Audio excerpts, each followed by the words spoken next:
Hello students, good evening. Welcome back on my YouTube channel. Today we will start our next topic of chapter number 11. Last time हमने human I start किया था जिसमें हमने general human आई के बारे में देखा था, ठीक है। जिसमें हमने डिफरेंट पार्ट देखे थे, cornea, pupil, lens, iris, ciliary muscle और retina.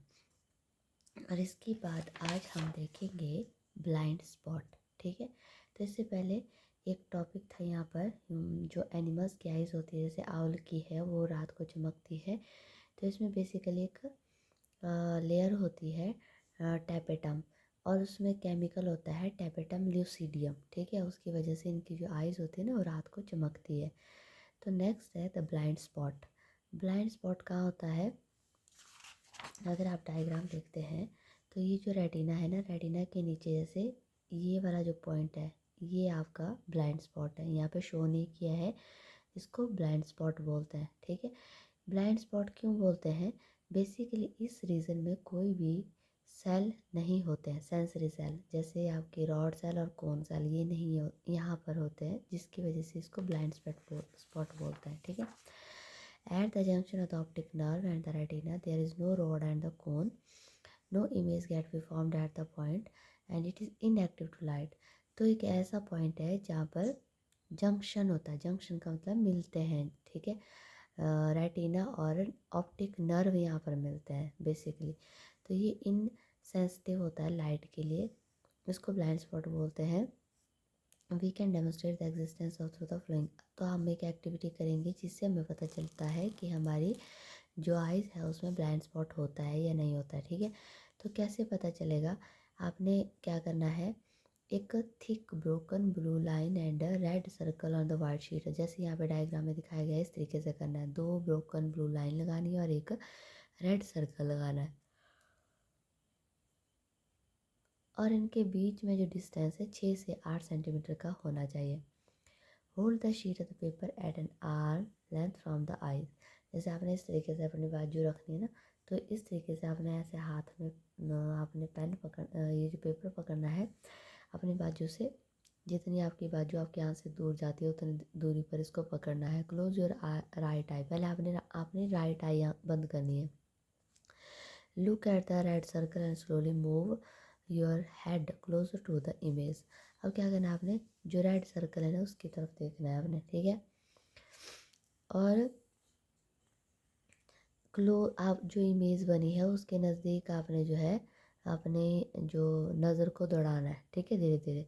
And what do you observe? तो क्या देखते हैं आप? At a certain distance the blue line will not look broken. तो एक पॉइंट ऐसा आएगा ना, तो आपको अभी तो आपको दिख रही है ये टूटी हुई है, तो एक टाइम पर आपको ये जो ब्लू लाइन है ये बिल्कुल भी टूटी हुई नहीं दिखाई देगी, मतलब स्ट्रेट दिखाई देगी। This happen when the image of the broken line fall on the blind spot of the retina. तो ये तब होगा जब इनकी जो इमेज है,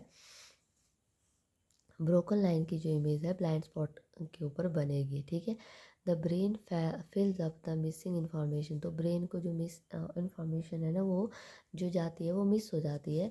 and we see the broken line as complete unbroken. तो जिसकी वजह से हमें ब्रोकन लाइन जो है बिल्कुल कंप्लीट अनब्रोकन लाइन की तरह दिखाई देता है। You can even draw the flowing figure on the white sheet of the paper. तो ये जो नीचे फिगर दी है ना इस तरीके से भी आप बना सकते हो। Observe at what distance the space between the vertical lines and vanishes। तो आपने देखना है कि वर्टिकल लाइन जो है ना कब वैनिश मतलब साफ होते हैं। Now close your left eyes. अब आपने जो है लेफ्ट आई को आपने क्या करना है, क्लोज करना है राइट आई के कंपैरिजन में। और ये जो स्टेप है फिर से आपने कंक्लूड करना है। Blind spot position very from the left hand. और आप देखोगे ना जो ब्लाइंड स्पॉट का जो पोजीशन है वो दोनों आइज़ में डिफरेंट होता है। मतलब इनका जो आपका इमेज का जो ब्लर होना है या फिर चेंज होना है वो आपको अलग अलग पॉइंट के ऊपर दिखाई देगा, ठीक है। ऐसा क्यों होता है? क्योंकि दोनों आइज़ में आपका जो ब्लाइंड स्पॉट है वो डिफरेंट पॉइंट के ऊपर होता है, डिफरेंट डिस्टेंस पे होता है, ठीक है। नेक्स्ट है, डू यू नो, जो ऑक्टोपस होता है, ऑक्टोपस तो आपने देखा होगा जिसकी 8 बाजुएं होती है, समुद्र में होता है ना, उसमें कोई ब्लाइंड स्पॉट नहीं होता है। और जो फोटो रिसेप्टर होते हैं उनके, retina of the octopus, they are located in the inner part of the eyes, आँख के अंदर वाले हिस्से पे होते हैं। While the cell that carry information to brain, these are the outer portion, और जो सेल जो उसके ब्रेन को इन्फॉर्मेशन ले जाते हैं ना, वो उसके बाहरी पार्ट में होता है, हमारा उल्टा होता है। It's optic nerve therefore does not cross any point of retina, तो इसकी जो ऑप्टिक नर्व है ये कोई भी रेटिना के पॉइंट को क्रॉस नहीं करती है, ठीक है। तो मतलब इसमें कोई ब्लाइंड स्पॉट नहीं होता है। How do we see colour, अब नेक्स्ट है कलर कैसे देखते हैं आप अपने सराउंडिंग में दुनिया देखते हैं, रंगीन दुनिया, हरे लाल पीले बहुत सारे कलर देखते हैं आप, ठीक है। तो ये कलर कैसे दिखाई देते हैं आपको? We now know that our retina has a large number of the light sensitive cell having the shape of rod or cone cell। तो हमारे आंखों में क्या होते हैं?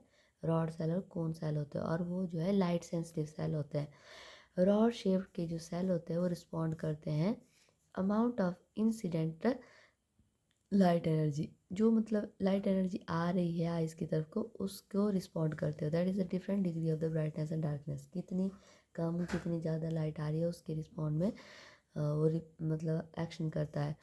डिम लाइट में जो रॉड है they are sensitive but the cone are not, तो जो रॉड सेल होते हैं ना वो डिम लाइट में होते हैं sensitive, they respond mainly to the colour of the incident light. तो कोन हमेशा कैसे करते हैं? इंसिडेंट लाइट के ऊपर ही रिस्पॉन्ड करते हैं।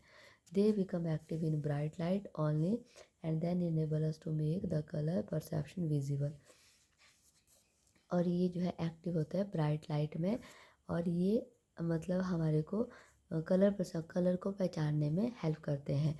और जो कोन होते हैं ना जनरली सेंसिटिव होते हैं रेड ग्रीन ब्लू लाइट के लिए, ठीक है। डिफरेंट एक्सटर्नल कम ज़्यादा हम कितने कलरों को आइडेंटिफाई कर पाते हैं, लाइट रेड, डार्क रेड, ठीक है। इस तरीके से अलग अलग जो एक्सटेंट है कलर का वो हमारे को कोन सेल से पता चलता है। Do you know some people due to some genetic disorder, अब देखो इनमें आइज़ में कलर के हिसाब से जेनेटिक डिसऑर्डर भी होते हैं। एक है कलर ब्लाइंडनेस और एक है नाइट ब्लाइंडनेस। और कलर ब्लाइंडनेस कब होता है? जब किसी पर्सन के अंदर जो कोन सेल होते हैं ना वो ज़्यादा प्रेजेंट नहीं होते हैं। कोन सेल प्रेजेंट नहीं है तो कोन सेल ही तो होते हैं हमारे कलर को आइडेंटिफाई करने के लिए, तो ये स्पेसिफिक कलर को रिस्पॉन्ड नहीं कर पाते हैं। Such person who cannot distinguish between the color they can otherwise we see well, तो ये मतलब अगर अच्छे से देखे भी फिर भी ये कलर को इधर से उधर बता देंगे, तो ये कलर ब्लाइंडनेस में आते हैं। और दूसरे ऐसे पर्सन होते हैं जिनकी बॉडी में रॉड सेल नहीं होते। रॉड सेल आपको पता है कि नाइट विजन में हेल्प करते हैं, तो रॉड सेल नहीं होते तो ये नाइट को अच्छे से देख नहीं पाते हैं, तो इनको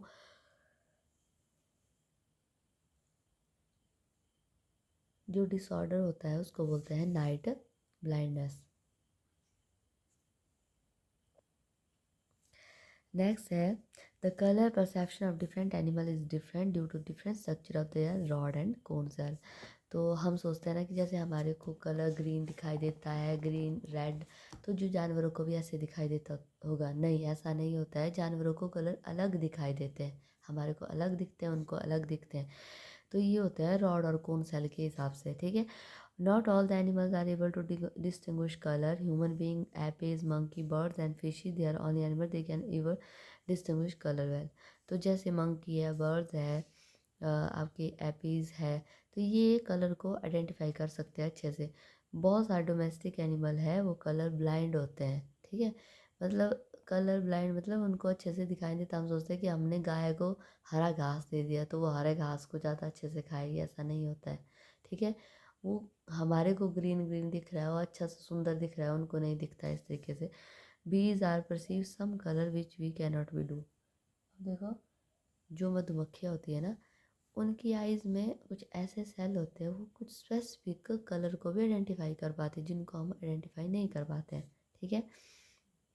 क्योंकि उनमें कुछ ऐसे कोन होते हैं वो सेंसिटिव होते हैं अल्ट्रा वायलेट लाइट में। नेक्स्ट टॉपिक है वर्किंग ऑफ ए ह्यूमन आई। तो वर्किंग मीन्स किस तरीके से ह्यूमन आई जो है काम करती है, कौन कौन से पार्ट में लाइट स्ट्राइक करती है, कहाँ पर इमेज बनती है, तो उसके बारे में इसमें बताया गया है। तो ये जो टॉपिक है हम यहीं पर क्लोज करते हैं। नेक्स्ट टॉपिक है वर्किंग ऑफ ह्यूमन आइज़ को नेक्स्ट क्लास में करेंगे। आई होप आपको समझ आ गया होगा। अगर आपको अच्छी लगती है वीडियोस तो please like share and subscribe my channel. Thank you so much.